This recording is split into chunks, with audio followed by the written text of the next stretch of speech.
Now everyone, again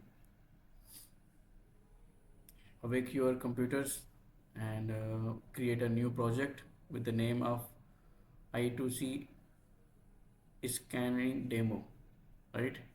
Start and flash this program. This program is to check the device condition, like as we are discussing that the acknowledgement is important, right? First of all, so that this program is written to just check that device is responding or not. So in this program, after the initializing the I2C things, right, and all the peripherals, here in the configuration we can set up this like mode, how in which mode we are want to communicate, as a master or as a slave, right? Here we are giving the numbers, period, pin numbers, like which pins we are using.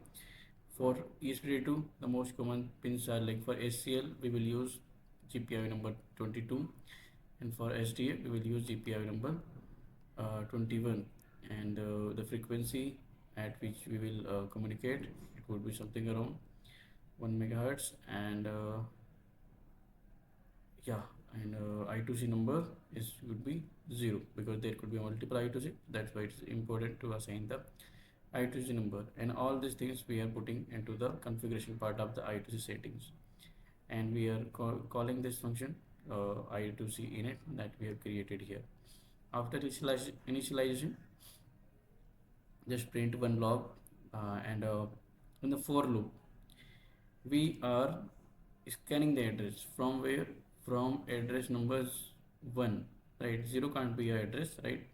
So we are starting from address number 1, and how many? 1 to 7, right?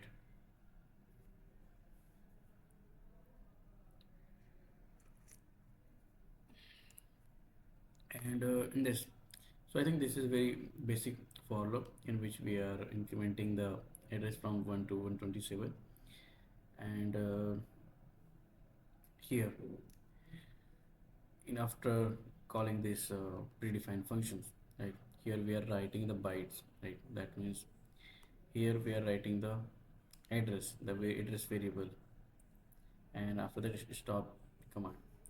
Now we are we will read the upcoming address, right?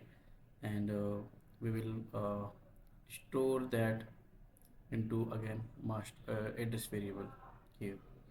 If device is communicating, if it will respond, then it will send us an address, right?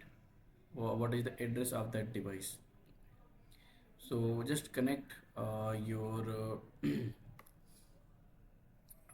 OLED, right? And how you will connect that, let me explain that on workbee.